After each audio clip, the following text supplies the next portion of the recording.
15h-16h, Cyrielle Sarin-Cohen.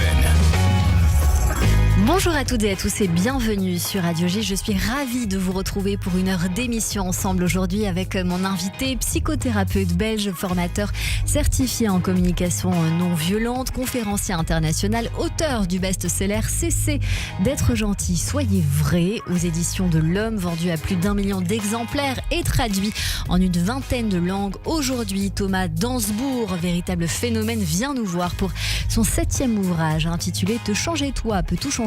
C'est aux éditions HarperCollins et l'occasion de découvrir notre invité en direct sur Radio J. 15h-16h, Cyrielle Sarin-Cohen. Radio J.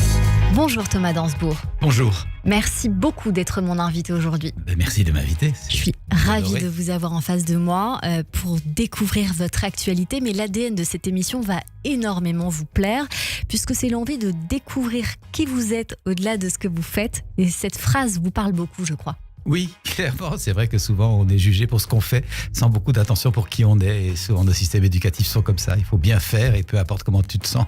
Et donc j'apprécie ce thème. On va démarrer par le début, toujours le début. Thomas Dansbourg, vous êtes né un 17 décembre dans les années 50 en Belgique, dans une famille bourgeoise chrétienne très pratiquante. Quel genre d'enfance vous diriez que vous avez eu ? Je célébrais la chance d'avoir eu une enfance chaleureuse avec de bons parents aimants et une famille nombreuse. Nous étions 5 enfants à la campagne. J'ai grandi dans la forêt. Mon père était forestier. On vit dans les bois. J'ai repris d'ailleurs la maison familiale à la mort de mes parents. Enfin, il y a déjà des années. Et donc, c'est plutôt une enfance heureuse. Un peu solitaire parce que nous étions à l'écart du village. Donc, pas beaucoup de jeux avec les copains. Pas de contact du fait de la distance. Bon, il fallait prendre le bus pour aller à l'école à la ville voisine. Ça coupait un peu la vie sociale. Une enfance dans la nature, vous diriez peut-être. Vous m'avez confié il y a un instant que cette maison familiale avait une histoire. Oui, d'abord c'est une maison familiale construite par mon arrière-grand-père. Je suis la 4e génération qui l'habite. Et c'est vrai que l'histoire, c'est que durant la guerre, mes grands-parents, qui étaient des personnes vraiment généreuses, mais ont caché des enfants juifs dans la maison. C'est une grande maison, c'est une sorte de... c'est un château construit dans le style du début du siècle précédent. Et ils ont pu cacher des enfants juifs pour leur permettre évidemment d'éviter les rafles. Et petit à petit de s'acheminer vers la France. On n'est pas loin de la France et par la forêt, il y avait un système comment appelle-t-on ça, de gens qui faisaient passer, de passeurs qui faisaient passer les enfants. Bien sûr. Et d'ailleurs, c'était une sorte d'alliance à l'époque, ai-je appris, entre les presbytères, donc les curés, et les châtelains. Comme ces deux fonctions étaient assez honorées, je pense, par l'envahisseur, on n'allait pas trop voir. Et donc, souvent, les curés s'entendaient assez bien. Et les châtelains, la plupart du temps, étaient catholiques. Et donc, on se passait comme ça les enfants qui avaient besoin de s'échapper, évidemment, vers le sud de la France, dans la partie libre de la France. C'est une très jolie histoire que vous nous racontez là. J'imagine que cette maison, elle est peut-être chargée de souvenirs. Je ne sais pas. Oui, bien sûr, elle est chargée de souvenirs. C'est là que j'anime mes séminaires. Les gens sont très touchés d'arriver dans une maison familiale où il y a des souvenirs de famille. Et on a d'ailleurs reçu il y a peu de temps, grâce à une des personnes qui avait été protégée par mes grands-parents et qui est maintenant une dame d'un certain âge, d'un âge respectable, et qui a fait aboutir la procédure de reconnaissance de mes grands-parents comme juste. Et on a un magnifique diplôme que nous avons reçu de l'ambassadrice d'Israël à Bruxelles. Reconnaissant ce statut. Nous sommes tous très honorés d'avoir reçu ce statut. Certainement qu'il y a de l'énergie qui se diffuse de ça. C'est une maison d'accueil. Thomas Dansbourg, ça fait de vous quel genre de petit garçon au regard de ce que vous venez de nous raconter sur votre éducation et votre histoire familiale? J'ai eu la chance d'être très touché par ma grand-mère, justement cette personne dont on vient de parler, qui était quelqu'un qui avait grandi dans l'aisance d'une famille fortunée du siècle précédent. Il n'y avait plus de toute fortune parce qu'ils n'avaient pas bien géré ça. Il y avait juste cette très grande maison avec beaucoup de charges, donc plus de personnel pour s'en occuper. Ma grand-mère courait tout le temps, mais elle était joyeuse, elle était généreuse, elle était très artiste, elle jouait au piano.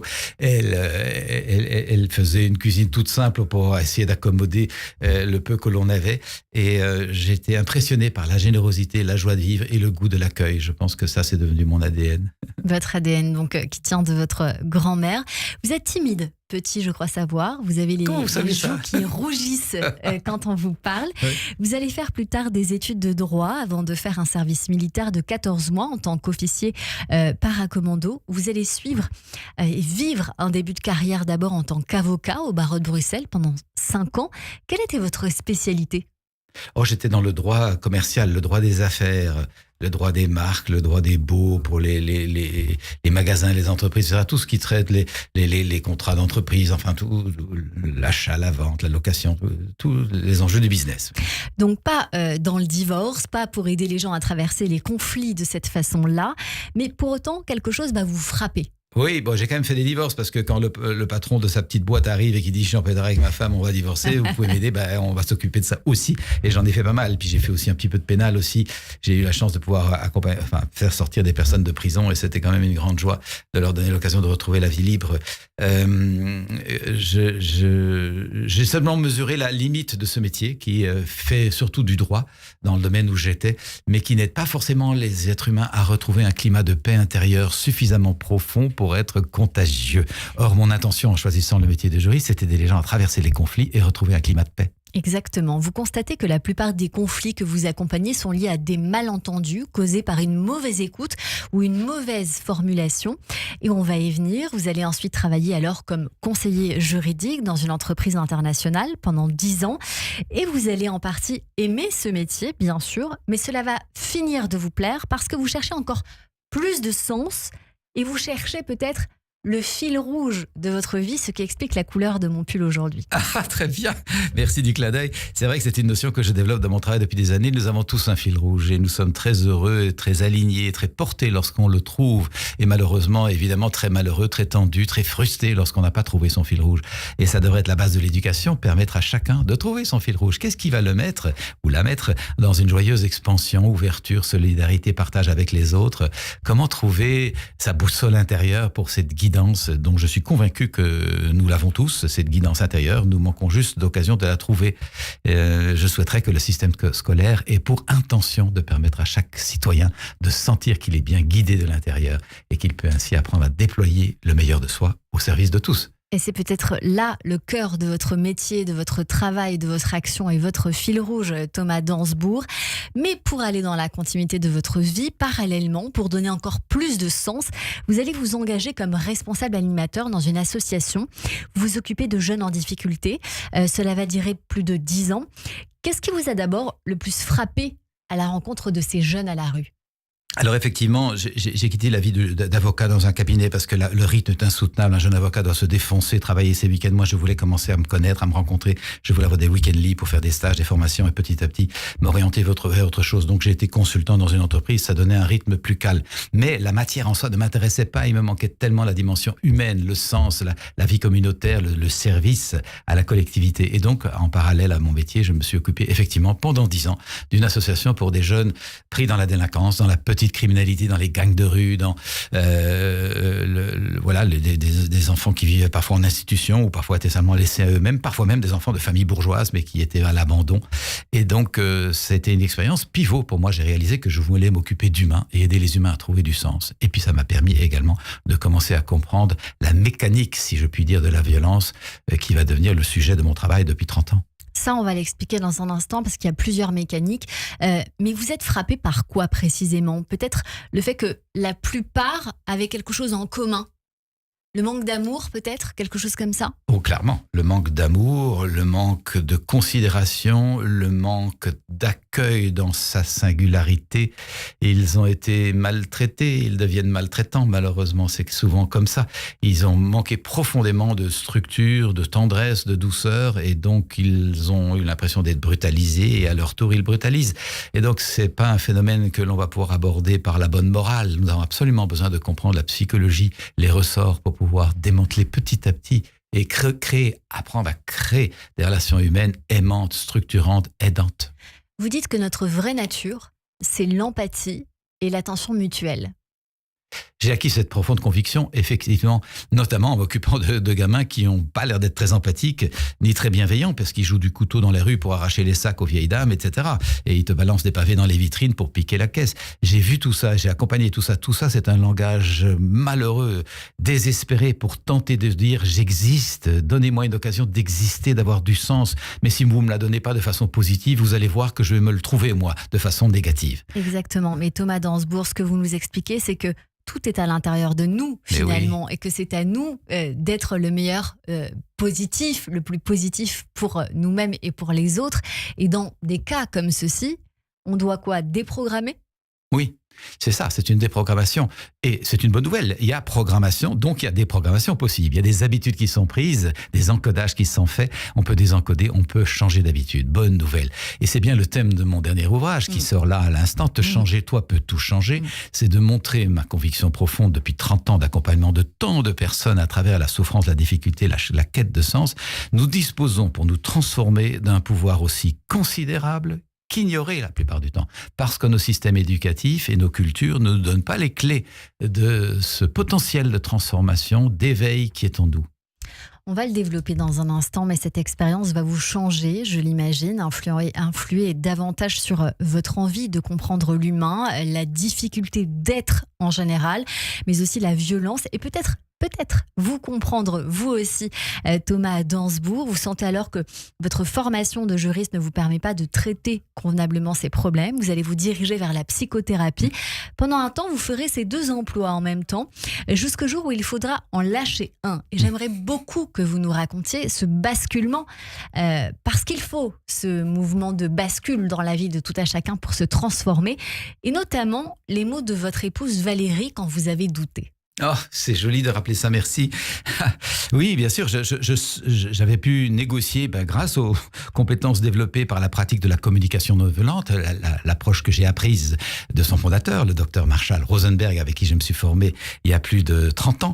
Eh bien, j'ai pu négocier mon contrat de consultant juridique dans l'entreprise. J'étais indépendant, mais je faisais cette fonction d'avocat interne en négociant pour avoir un mi-temps, en sorte que j'avais une sécurité matérielle quand même d'un mi-temps, mais la possibilité, la liberté de petit à petit développer mon cabinet de thérapeute et mes formations. Et à un moment, je voulais écrire mon premier livre, c'est d'être gentil, soyez vrai, et il fallait dégager du temps pour écrire ce livre. Je ne voulais évidemment pas le prendre sur ma toute récente pratique de thérapeute, et la seule façon, c'était d'éliminer la mamelle alimentaire de la ressource de juriste, et j'avais peur, et donc j'en ai parlé à Valérie, mon épouse, qui me disait, mais qu'est-ce que tu attends pour faire ce que tu aimes? Tu as envie d'écrire ce livre, écris son livre. Et je dis, mais on va perdre une grosse partie de la ressource. Et alors elle m'a regardé dans les yeux, elle m'a dit, c'est quoi le problème? Je dis, je crois qu'on arrivera toujours à se nourrir et à nourrir. Non, on avait déjà un enfant, notre enfant. On pourra se démerder, passez-moi l'expression, pour ça. Mais ce sera l'emprunt hypothécaire. J'avais acheté une maison et on payait les traites. Et elle dit, comment est-ce qu'on va payer les traites? Elle m'a regardé droit dans les yeux. Elle m'a dit, Thomas, on n'est pas sur Terre pour payer son emprunt hypothécaire. On a autre chose à faire sur la planète. Ça a été une autorisation incroyable et je lui suis encore reconnaissant de m'avoir dit, mais c'est vrai, on occupera peut-être une chambre d'étudiant, on saura quand même se démerder pour se loger. Et effectivement, on n'est pas sur Terre pour faire, on est sur Terre pour être qui on est et éclore, pour apporter le pollen de ce que nous sommes, comme un bourgeon apporte son pollen à la vie collective. Pour être psychothérapeute, vous avez d'abord travaillé sur vous-même pendant plusieurs années, Thomas Dansbourg, c'est important de le dire, pour pouvoir ensuite aider les autres. Qu'est-ce que vous avez appris de vous?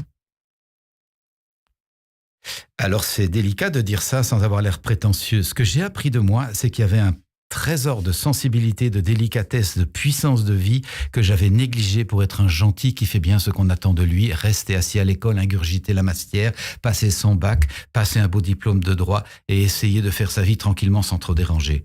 Et ayant pris conscience de ça dans ma thérapie, découvrant tout le potentiel qui était en moi, j'ai dit, mais d'autres personnes doivent avoir cette même potentiel. Et donc, c'est ça qui m'a donné l'envie d'être thérapeute. Je suis pas entré en thérapie pour être thérapeute. Je suis entré en thérapie parce que je réalisais que c'était difficile de comprendre les gamins dont je m'occupais, souvent dans la violence, dans la dépression, dans le ras-le-bol, dans les tentatives suicidaires ou les scarifications, quand moi-même, je n'écoutais jamais mon ras-le-bol. Je n'avais jamais fait droit à la partie de moi qui avait envie de faire tout faire péter parce que j'étais trop gentil.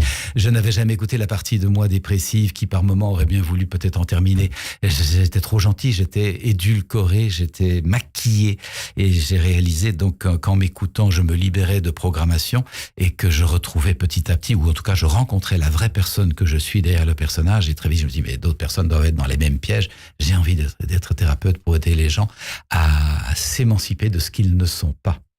Voilà un joli exemple de ce qu'on peut retrouver dans votre best-seller, vendu à plus d'1 million d'exemplaires, traduit dans une vingtaine de langues, sorti il y a 25 ans et mis à jour depuis. Vous titrez « Cessez d'être gentil, soyez vrai ». On imagine pour autant que le fait d'être vrai fait de nous quelqu'un de meilleur, mais qu'on ne s'y surtout méprenne pas. Ça ne veut pas dire de tout dire n'importe comment à n'importe qui, le fait d'être vrai. Alors clairement, il ne s'agit pas de balancer les 4 vérités à la face de n'importe qui de façon violente. Certainement pas. Il s'agit de trouver le tact, la juste mesure pour arriver à dire ce que j'ai à dire sans en démissionner, mais dans le respect de ce que l'autre peut recevoir. Et ça demande un travail, je dirais, une discipline de paix. J'aime rappeler qu'on sait faire la guerre à travers le monde, malheureusement, parce qu'on s'y discipline, on s'y forme. Il y a des écoles de guerre, il y a des services militaires et on apprend des processus, des procédures et un mental de paix. Mais la mentale de guerre, pardon. Mais la guerre, c'est du même ordre. Ça va pas tomber du ciel parce que ma prière est fervente et mon intention généreuse. Ça suffit pas. Il s'agit de se discipliner pour la paix et d'avoir des processus, des compréhensions, des clés et surtout un mental pacifié pour être pacifiant. Pour vous qui avez connu la guerre physique et peut-être intérieure, Thomas d'Ansbourg, c'est un joli concept. Un vieil adage dit « qui veut la paix prépare la guerre ». Mais on comprend au regard de ce que vous venez de dire qu'il faut plutôt peut-être se faire la guerre à soi-même dans un premier temps. Alors, se faire la paix à soi-même. J'aime bien inverser cet adage latin qui, si tu veux la guerre, si tu veux la paix, prépare la guerre. J'en parle dans un petit bouquin que j'ai écrit avec David Van Reerbrouck qui s'appelle La paix, ça s'apprend. Et quand j'anime une conférence sur le thème, j'ajoute la paix, ça s'apprend comme les maths ou le foot. On ne va pas maîtriser les maths en une après-midi, ni le foot en 3 jours. Cette discipline demande une pratique régulière. Et à un moment, on acquiert une maîtrise et une satisfaction pour vivre avec ça. C'est clair que la paix, c'est du même ordre. Ça demande une pratique régulière et ça devrait être enseigné, bien sûr, à l'école depuis la maternelle. C'est ça vers quoi nous tendons. On sent que c'est très important pour vous l'éducation, notamment à l'école. On ne nous apprend pas évidemment à nous connaître nous-mêmes. D'ailleurs, quand on est jeune, on se cherche beaucoup, se pose beaucoup de questions. Est-ce que, au-delà de l'école, et si jamais c'est ce que vous voulez instaurer, de quelle manière, est-ce qu'aussi l'éducation à la maison a une notion très importante dans le fait d'apprendre à s'écouter aussi quand on est enfant, et qu'est-ce qu'on peut inculquer ? Clairement, je suis père de 3 filles qui sont des adultes maintenant, elles ont 27, 26 et 22. J'ai adoré accompagner mes enfants, j'ai trouvé ça absolument merveilleux. Alors que j'étais un célibataire qui était parti pour le célibat défensif et protecteur, j'avais peur de l'engagement, et qui ne voulait pas risquer d'avoir des enfants pour ne pas reproduire de la souffrance. Mais petit à petit, le travail sur moi m'a éveillé au fait que finalement, j'avais quand même envie de faire un couple avec Valérie, et nous sommes en couple joyeux et heureux depuis 28 ans, et nous avons de merveilleux enfants. Eh bien, le climat qui prévaut, c'est la joie d'être ensemble. C'est ça le climat qui prévaut. C'est la qualité d'être. C'est pas faire tes devoirs, prendre ta douche, mettre ton pyjama, brosser tes dents. Ça, c'est le résultat de la joie que l'on a à être ensemble et à bien vivre. Et je vois malheureusement tellement de parents qui sont dans les choses à faire et qui sont dans des injonctions et qui ont oublié la qualité d'être ensemble.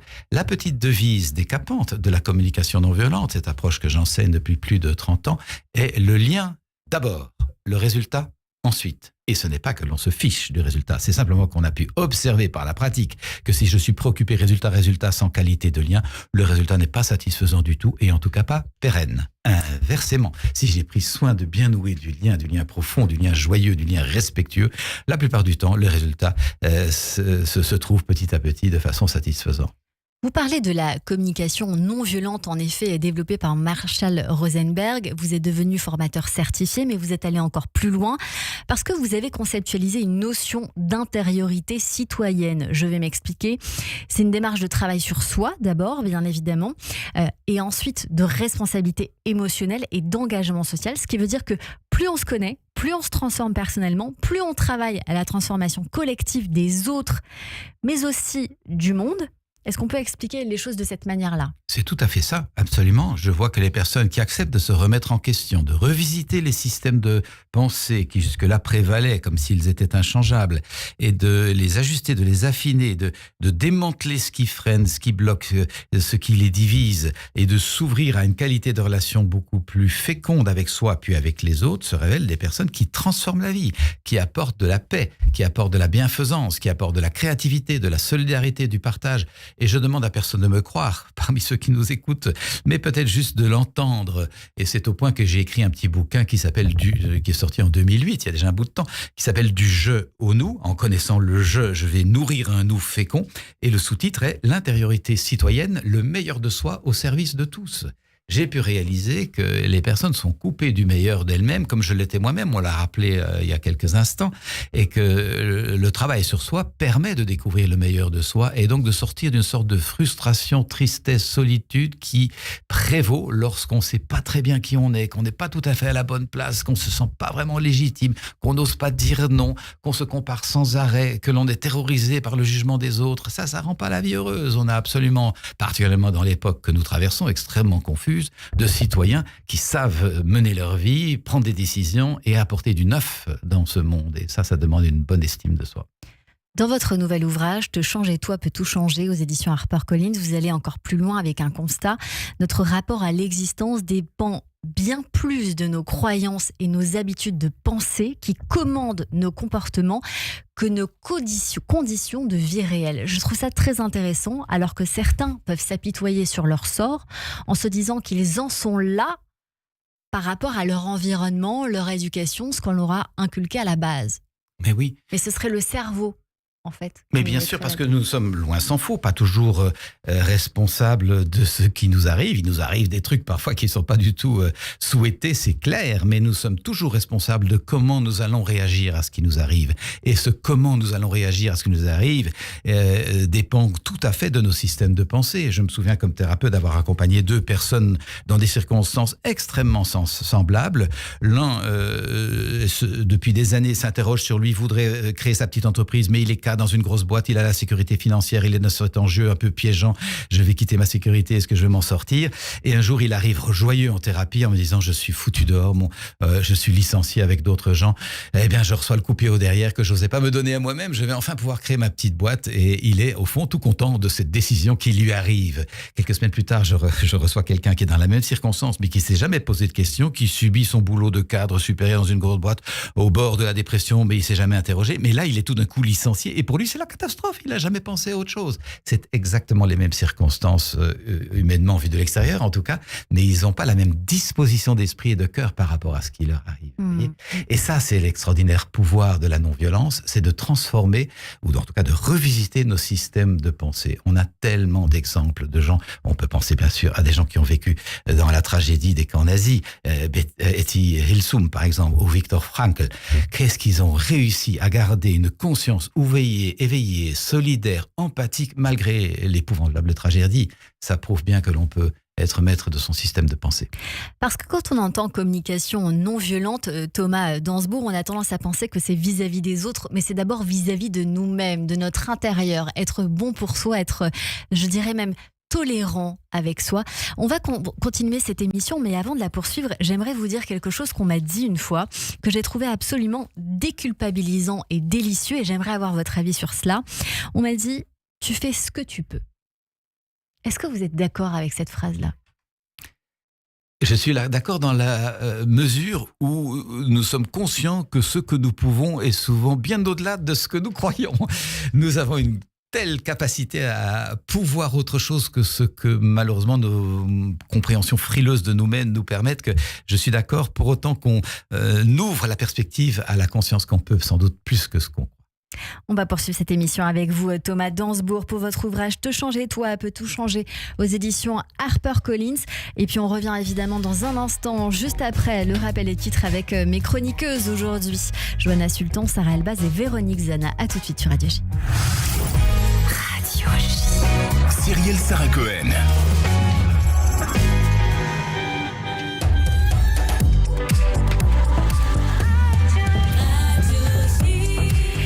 Il est 15h30 sur Radio J. Bonjour et bienvenue à toutes et à tous. Tout de suite, c'est le rappel des titres avec Nina Alouche.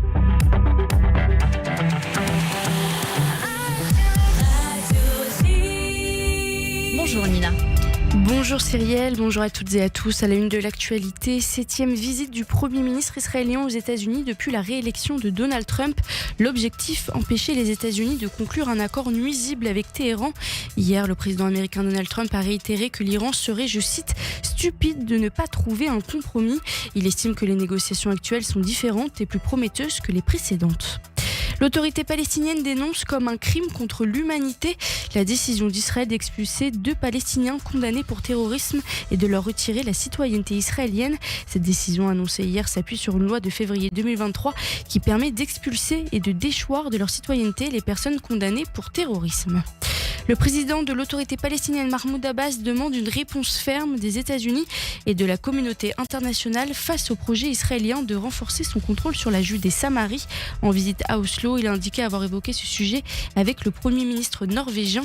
Selon Mahmoud Abbas, ces mesures violent le droit international et compromettent les efforts diplomatiques en cours. Attentat terroriste présumé dans une école londonienne. Une attaque au couteau a eu lieu hier vers 12h40 au lycée Kingsbury dans le nord-ouest de Londres. Un élève de 13 ans est soupçonné d'avoir poignardé 2 autres élèves âgés de 13 et 12 ans. Les 2 victimes sont dans un état critique. Selon le Daily Mail, des témoins affirment que l'agresseur aurait crié « Allahu Akbar » pendant l'attaque. Le suspect a été arrêté par la police. Les autorités enquêtent pour déterminer les circonstances exactes des faits, notamment s'il s'agit d'un acte à caractère terroriste. Enfin, en France, Marine Le Pen connaîtra aujourd'hui la date du jugement en appel, probablement prévu pour l'été. La Cour d'appel de Paris doit trancher une question cruciale. Marine Le Pen pourra-t-elle se présenter à l'élection présidentielle de 2027 ?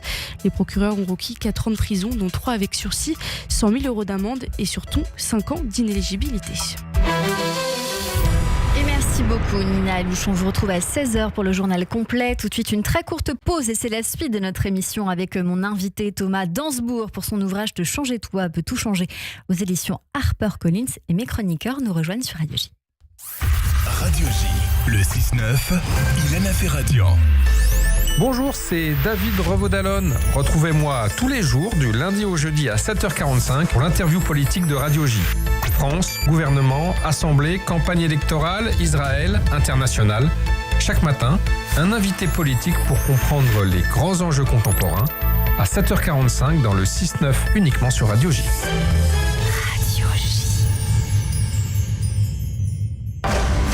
Jeudi 12 mars à Bobino, Le sel et le miel, la comédie musicale qui bouleverse et rassemble, déjà applaudie par plus de 230 000 spectateurs. Une grande histoire d'amour pour retracer la traversée du peuple juif de l'étoile jaune à l'étoile bleue. Une soirée Eléa en partenariat avec l'hôpital Hadassah au bénéfice des enfants malades et aveugles en Israël. Le sel et le miel, jeudi 12 mars avec Eléa à Bobino. Réservation elea-france.org, elea-france.org. Le mercredi 18 février 2026 à 19h30, les Cuges vous convient à une grande soirée pour célébrer la mémoire et l'héritage d'Eric Azaraï. Soirée exceptionnelle avec Dave, Laurence Boccolini, Ilan et Maurice Zawi. Un moment rare de transmission, de souvenirs et d'émotions avec les Cuges et Radio J, mercredi 18 février à 19h30. Réservation 01 53 20 52 52 et écuge.fr. Vous écoutez Radio J. Radio J.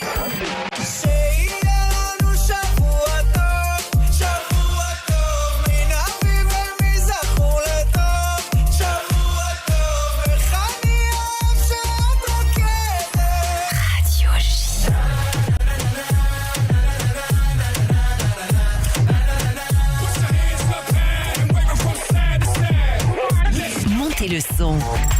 Vous écoutez Radio J.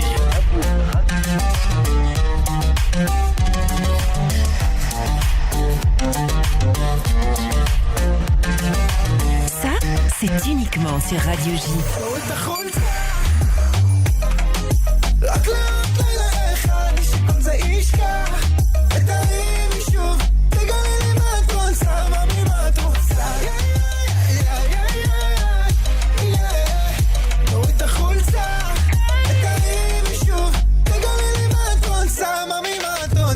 Radio J. Radio J. 15h, 16h. Cyrielle Sarah-Cohen. De retour sur l'antenne de Radio J. Merci de passer votre après-midi avec nous jusqu'à 16h avec mon invité aujourd'hui, le psychothérapeute Thomas Dansbourg, pour son ouvrage « Changer toi peut tout changer » aux éditions HarperCollins. Un ouvrage dans lequel vous identifiez donc 5 mécanismes autobloquants, 5 systèmes de pensée et pièges invisibles qui nous enferment au quotidien et nous amènent à subir, voire à créer docilement jusqu'à l'absurde des conditions et rythmes de vie déshumanisés. J'ai envie de vous demander lesquels, Thomas Dansbourg? Je pense que la réponse saute aux yeux. Il suffit de demander aux gens dans quel rythme ils vivent. Et si la vie a du goût et du sens, une grande partie de la population va dire non, je cours tout le temps, j'ai une vie qui a perdu du sens, je n'ai plus l'occasion de respirer. Et c'est ça que nous avons appris à vivre docilement en restant assis dans la scolarité passive que malheureusement nous perpétuons depuis peut-être des siècles. Il est plus que temps de nous apprendre à être en mouvement et à nous enchanter d'être vivants. Alors bien évidemment, il y a plus que ça, parce qu'il y a d'abord la culture du malheur, du goût du drame et de l'attachement à la souffrance. Et vous dites qu'on se parle mal de plus en plus souvent. On a le goût du drame, on est accro à l'affrontement. Oui, c'est un des premiers mécanismes que j'ai appelé autobloquant, parce que tant qu'on est dedans, on est autobloqué dans notre processus d'évolution, tant personnel que collectif. Donc il y a vraiment un enjeu citoyen dans tout mon travail. Ce travail sur soi concerne la vie collective. Et c'est ce que j'ai appelé le premier mécanisme, la culture du malheur, le goût du drame, l'attachement à la souffrance, le constat du verre systématiquement à moitié plein plutôt qu'à moitié vide, cette capacité parfois à envisager le pire. Et ça là nous plombe individuellement. Et tellement de gens sont sous antidépresseurs pour tenter de survivre. Ce n'est pas le sens de la vie de bouffer des médocs. Le sens de la vie est de trouver le chemin initiatique vers la paix intérieure, stable, transportable et contagieuse. Ça, c'est ce que nous rappellent absolument toutes les traditions philosophiques, spirituelles ou les sagesses à travers le monde. Et au lieu d'adopter ça depuis la maternelle, qu'est-ce qui va nous rendre heureux d'être là, et sachant comment contribuer au monde, on nous impose des choses qui ne nous conviennent pas du tout. Donc nous co-créons malheureusement une culture du malheur et nous savons ressasser ce qui ne va pas plutôt que nous enchanter ce qui va bien, alors même que sur la planète, il y a bien plus de belles et bonnes choses qui se passent que de choses tragiques. Mais vous le savez, dans les médias, good news is no news. Exactement. Deuxième, et puis pour aller encore plus loin de ce que vous venez de dire, la culture des rapports de force combatifs et de l'addiction à l'affrontement pour compléter. Troisième point, la culture de la méfiance, fermeture, contraction par rapport à la nouveauté et au changement. On va y venir. La culture de la séparation, division, binarité et du cloisonnement-rejet. Et pour terminer, ce que vous évoquiez, la culture de la lutte contre le temps vu comme un ennemi et de la course à tout bien faire qui en résulte au détriment souvent de la qualité d'être. Ce qu'il faut peut-être parfois mettre de côté pour s'écouter davantage et moins écouter ceux à qui on a envie de faire plaisir. Et bien sûr, ce sera difficile d'être en relation adéquate et profonde avec l'autre, si c'est ça l'intention que de faire plaisir, si j'ai pas d'abord appris à être en relation profonde et adéquate avec moi-même. Et pour ce faire, j'ai besoin de prendre du temps pour moi, exactement comme la maman qui allait de son bébé, à un moment doit dire à ton bébé, je te remets dans ton berceau, parce que j'ai besoin de me ressourcer, je vais aller marcher, respirer, danser, jogger, ou faire des câlins avec ton père, parce que j'ai besoin de me ressourcer et de retrouver l'énergie pour revenir. Donc, c'est un temps que j'appellerais de l'égoïsme bien compris. Attention à cette nuance, de l'égoïsme bien compris. Je prends soin de moi suffisamment pour être à même de prendre soin de toi. Et ça manque beaucoup dans nos systèmes éducatifs. Moi, j'ai grandi dans une religion, la religion catholique très pratiquante, où s'occuper de soi était comme un péché. Il ne faut pas s'occuper de soi, il faut s'occuper des autres. Et j'ai bien vu la limite de ça quand je m'occupais des jeunes dont on a parlé. Comment écouter le gamin qui est au bord de la dépression en étant capable d'empathie, plutôt que de lui donner des bons conseils, viens faire du sport, tout ira bien, on va s'arranger. Là, je creuse le fossé entre lui et moi. Comment être proche en empathie de cet humain qui est au bord de la dépression, alors que, je l'ai dit, je n'ai jamais écouté la partie par moments dépressive de moi-même. La seule façon d'être proche de l'autre, c'est d'avoir appris à être proche de soi. Je vous trouve très cohérent, Thomas Dansbourg, et c'est très important, je trouve, quand on a une position comme la vôtre, d'avoir d'abord travaillé sur soi pour ensuite conseiller les autres, parce qu'on a souvent tendance à dire qu'on est mal loti quand on donne des conseils, ou le cordonnier mal chaussé. Je ne pourrais pas partager des choses que je n'ai pas vécues des centaines de fois et explorer en profondeur dans toutes sortes de couches successives. J'ai absolument besoin de cohérence dans ma vie. Thomas Dansbourg, vous donnez aujourd'hui des conférences, évidemment, vous avez pratiqué pendant de nombreuses années. Est-ce que vous estimez que, en général, les humains ont tous les mêmes problèmes ? Largement, oui. La grosse difficulté, c'est de se reconnaître le droit de vivre, la joie de vivre, le droit de participer à la vie, la capacité à faire éclore le potentiel qui est en chacun de nous.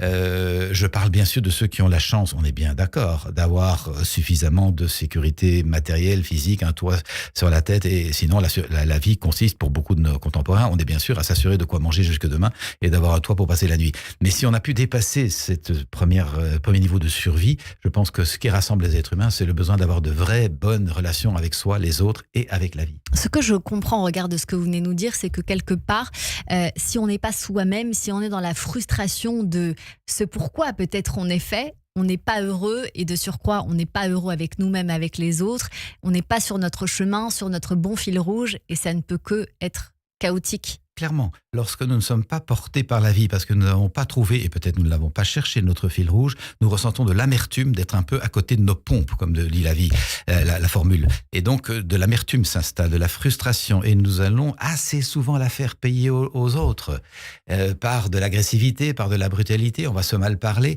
ou alors on va entrer dans des mécanismes de dépendance, on va compenser en picolant un petit peu, ou en fumant un peu trop de trucs, ou en avalant toutes sortes de substances, ou en scrollant désespérément sur Internet pour avoir un petit peu de dopamine sécrétée, ou en faisant des achats compulsifs. Ça va nous mettre à côté de la plaque par rapport à l'essence de la vie qui est, je le répète de nouveau, d'éclore. Vous nous proposez dans cet ouvrage alors de prendre conscience de ces 5 mécanismes autobloquants, mais est-ce que les connaître, les identifier, va pour autant générer le fait de casser le schéma qu'a notre cerveau et de nous permettre de déprogrammer ce qu'on a toujours fait finalement pour nous créer cette vie choisie plutôt que cette vie subie? Non. C'est pas le fait de simplement connaître. Vous lisez une partition de musique, si vous savez lire la musique, c'est parfait, mais c'est pas ça qui vous fait gagner un premier prix de conservatoire. Vous avez besoin de pratiquer, de pratiquer, de pratiquer. C'est toujours la même chose. Vous pouvez aimer la trompette et rêver de jouer de la trompette. Vous n'aurez jamais de la maîtrise de la trompette si vous pratiquez pas. Et c'est la même chose pour le foot ou pour les langues étrangères, etc. Nous avons besoin d'apprendre et de pratiquer. Et c'est ce que j'enseigne dans des formations qui durent. Et il y a d'autres approches. Là, je vous parle de l'approche de la communication non violente, qui est un outil de transformation personnelle et sociale exceptionnel, je trouve. J'ai pas trouvé de meilleure approche jusqu'ici, mais il y a d'autres approches, bien sûr. Et donc, c'est toujours lié à la pratique. C'est pas un truc magique. C'est de l'ordre du jardinage. Thomas Dansbourg, j'ai une série de questions. Comment on trouve son chemin? Comment on connaît ce fil rouge? Est-ce qu'on peut ne jamais trouver ce fil rouge? Comment on prend conscience qu'on n'est pas dans sa vie? Dans les faits, c'est ce que tout le monde doit forcément vous demander.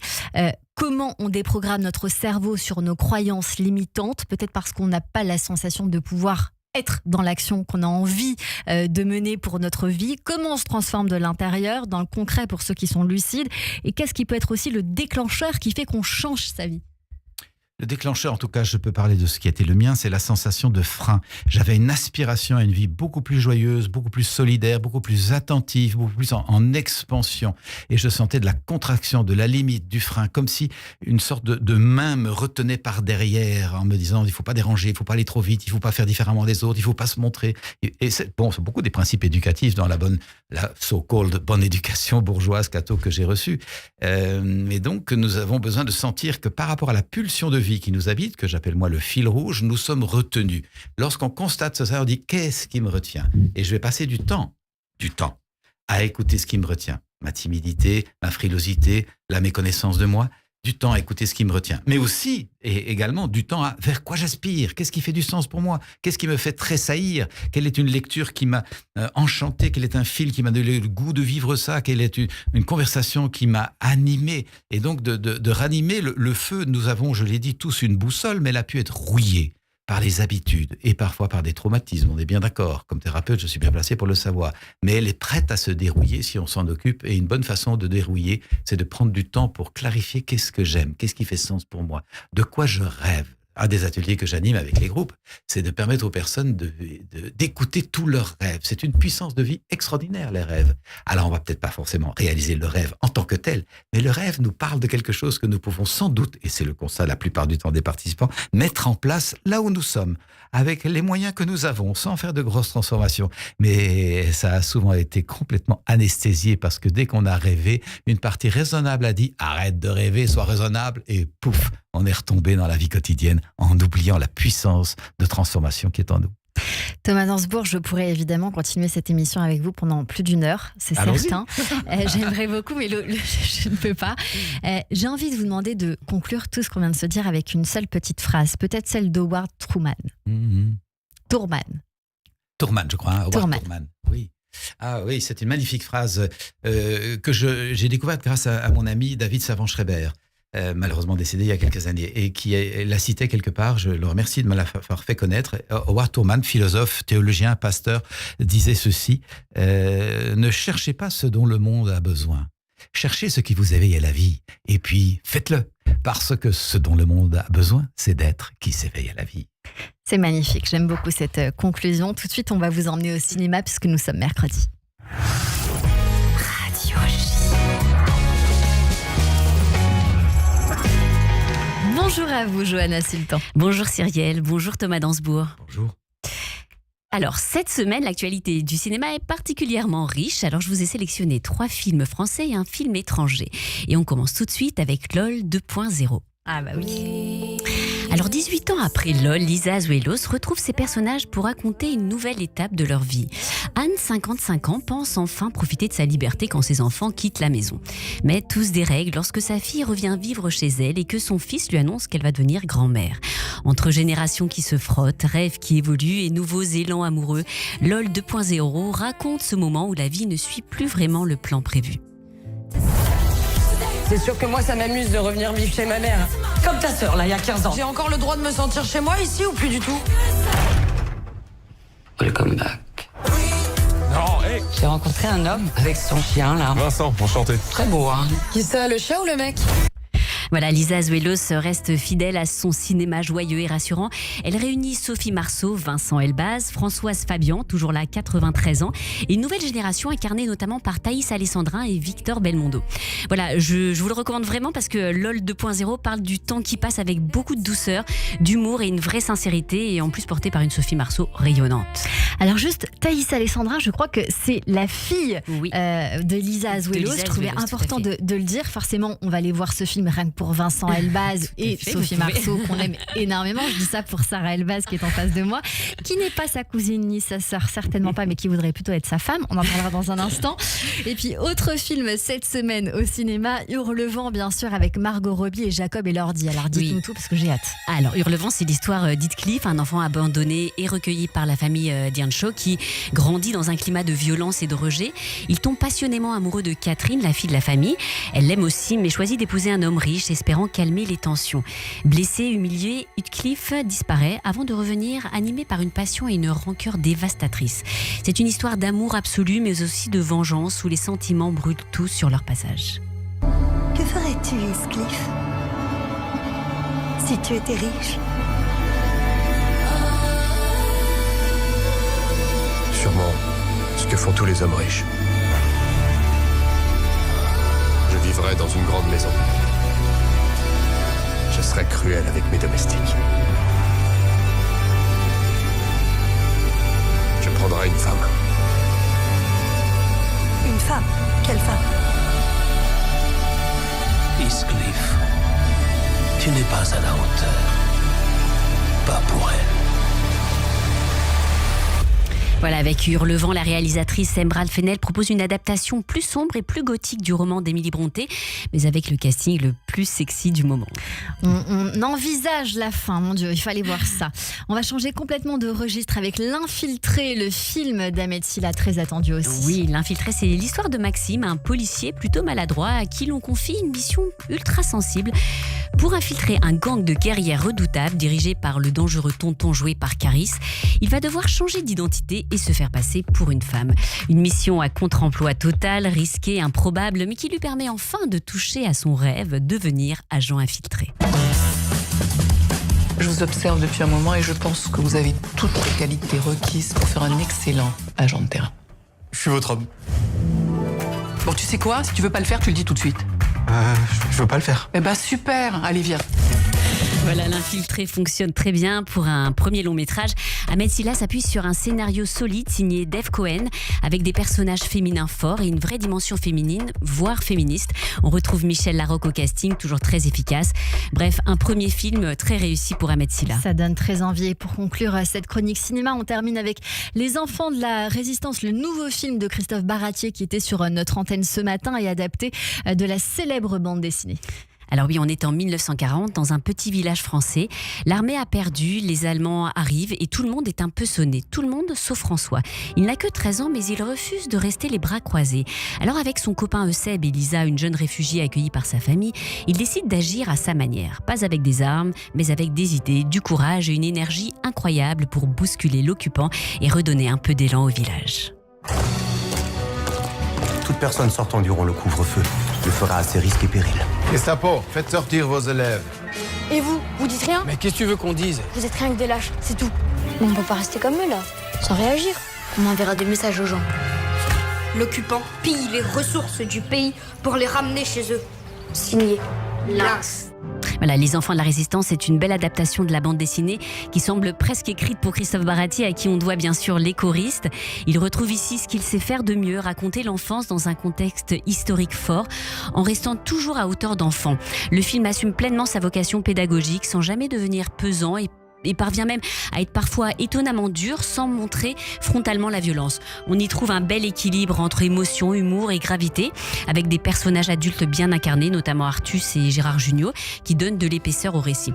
Donc un film intelligent et accessible qui parle aussi bien aux enfants qu'aux parents et qui tombe parfaitement Cyrielle pendant les vacances scolaires. On imagine, Thomas Dansbourg, que c'est ce film-là que vous aurez peut-être envie d'aller voir, le dernier. En tout cas, ça m'a donné le goût d'aller le voir, effectivement, comme vous le racontez. Merci beaucoup, Johanna Sultan. On se dit à la semaine prochaine pour les nouvelles sorties sur l'antenne de Radio J. Tout de suite, c'est le billet du jour avec Sarah Elbaz. Le billet du jour. Bonjour Sarah. Bonjour Cyrielle, bonjour Thomas Dansbourg, Vincent Elbaz, j'ai vérifié mon arbre généalogique, on n'est vraiment pas cousins. Monsieur Dansbourg, vous nous présentez votre livre Te changer toi peut tout changer, et moi ce titre il m'a parlé parce que vous savez, moi j'ai l'impression que la relation avec moi-même parfois c'est un peu un ring de boxe entre ma raison et mon cœur, entre mon côté taureau et mon ascendant vierge. Parce qu'en fait il faut comprendre que moi le problème, si c'est un problème, je crois profondément en l'humain. Vraiment. Je crois que les gens sont fondamentalement bons. Je crois qu'un sourire peut désamorcer une tension. Je crois qu'on peut toujours comprendre l'autre. Moi, je vois toujours le verre à moitié plein. Ça, c'est Sarah Taureau. Mais Sarah Vierge me file souvent une petite pichenette derrière la tête pour me rappeler « Eh oh, boucle d'or, réveille-toi, le monde est fou !» Le problème, c'est que parfois, je suis tellement occupée à comprendre les autres que j'en oublie de me comprendre moi-même. Et aussi comprendre ma logique quelque peu ébranlée par moments. Figurez-vous que, par exemple, la semaine dernière, enfin non, cette semaine d'ailleurs, j'étais tellement dans mes pensées que je suis allée mettre de l'essence à pied. Oui, sortir avec les clés de la voiture sans la voiture à côté, apparemment ça ne m'a pas trop dérangée. Je m'en suis rendu compte presque arrivée sous la pluie à 22h en plein national. Et là j'ai eu un fou rire monumental. J'étais à ça de me mettre à danser sous la pluie parce que vous savez c'est très bien de danser sous la pluie, sachez.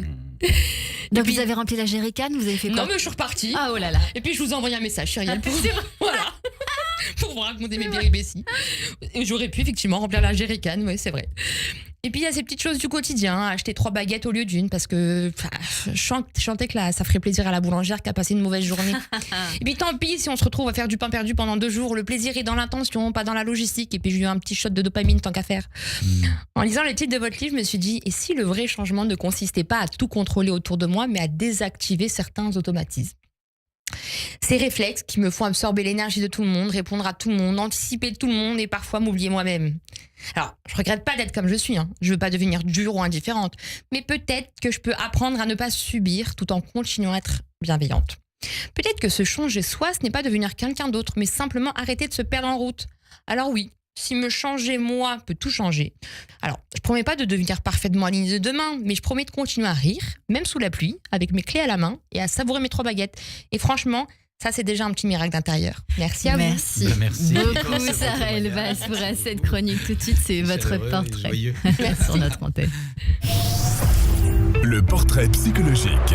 Radio J. Radio J. Petite surprise du chef Thomas Dansbourg dans cette émission. On va débriefer les minutes que nous avons passées ensemble au crible aujourd'hui avec Véronique Zana, notre psychanalyste que l'on retrouve toutes les semaines sur cette antenne. Bonjour Véronique. Bonjour Cyrielle, bonjour Thomas. Bonjour. Eh bien, quelle pression, allons-y. Et ça commence par une petite question parce que, alors, je vais dire, une fratrie de 5 enfants. Est-ce que par hasard vous étiez le petit dernier ? Non, j'étais pile au milieu. Pile au milieu, ah c'est aussi une place intéressante. Et que des garçons ou des garçons et des filles ? Non, il y avait une fille, là. J'avais un frère aîné qui est décédé, et puis une fille, la seule, et puis 2 frères après moi. Eh bien voilà, de quoi déjà avoir une belle photo des différences de l'humanité et des fonctionnements. Clairement. Et la place du milieu est aussi une place très intéressante pour l'observation. Et de ce côté-là, en fait, oui, peut-être que vous avez eu des expériences ou que vous vous êtes perdu en chemin, mais moi je crois aussi que ce à quoi vous vous êtes frotté est venu vous constituer et vous démultiplier dans une vision du monde, dans de l'éprouver qui permet d'avoir des points de repère avec l'autre. Et puis cette vie quand même assez incroyable, hein, ce château certes, mais surtout l'accueil. Et ça c'est une dimension quand on est en contact avec l'humain qui est primordiale. Et c'est ce qui est ressorti à la fois dans votre histoire et dans ce que vous amenez de votre contact à l'humain et de ce lieu où vous faites les séminaires, qui là aussi est encore une ouverture sur le monde, mais avec un peu de vous. Et qu'est-ce qui vous a animé, en tout cas dans ce que j'ai entendu, c'est quand même cette grand-mère qui, après avoir tout eu, eh bien, plus d'argent, mais c'est pas pour autant que cette joie de vivre n'a pas été transmise. Et ça, j'ai vraiment entendu de votre côté, hein, j'avais un ami qui disait souvent, ça suffit, les passions tristes. Eh ben, je crois qu'avec vous, vous êtes vraiment dans cette joie qui est communicative et qui permet d'ouvrir ce petit truc chez l'autre, sans forcément, à mon sens, le changer, parce que on a parlé de déprogrammation. Moi, j'avais plutôt envie de dire de désapprendre. Parce que finalement, apprendre, et là on revient sur ce que vous avez envie de faire au niveau du système éducatif et de l'école, et qui est aussi intéressant dans une autre formulation de qu'est-ce qu'on peut ouvrir à nos enfants et au monde, et peut-être un petit message aux politiques aussi, pour pouvoir faire entendre quelque chose. Et ce que j'ai vraiment incroyablement aimé, c'est qu'il a fallu une femme pour venir conforter votre désir, mais qui était vraiment à fleur de peau d'y aller, pour passer à autre chose. Et c'est votre femme qui vous autorise. Et là, on peut enfin, la petite touche qui manquait pour être cet être qui va vers les autres et qui vient transmettre en fait ce qu'il a compris et ce qu'il a attrapé, eh bien, c'est grâce à Valérie, Mademoiselle Valérie. Madame plutôt. Madame, petite chanson dans ma tête à ce moment-là. Voilà, père de 3 filles. Alors, bon, moi j'aime bien toujours un petit peu voir comment les énergies se positionnent. Et je crois qu'avec ces 3 filles, là aussi, vous avez dû en apprendre énormément. Parce que j'imagine que ça vient aussi se positionner d'une certaine façon sur la manière d'enseigner, sur la manière même de pratiquer la paix. Peut-être que du côté féminin, ça a encore une autre dimension et qu'on est tout le temps en train d'apprendre. Alors, autre chose que j'ai vraiment beaucoup aimé, alors bien sûr on a parlé de puissance de vie, il y a toujours cette énergie qui est là d'une manière un peu format geyser, mais si on va du côté de la paix, et là je pense à ce côté un peu zen, vous avez parlé de jardinage, et là je trouve que ça combine à la fois la puissance des végétaux, mais la notion de temps, parce que pour arriver à ce que vous préconisez, il faut quand même du temps pour que quelque chose rentre à l'intérieur. Alors qu'est-ce qu'on a appris de vous aujourd'hui sur Radio J ?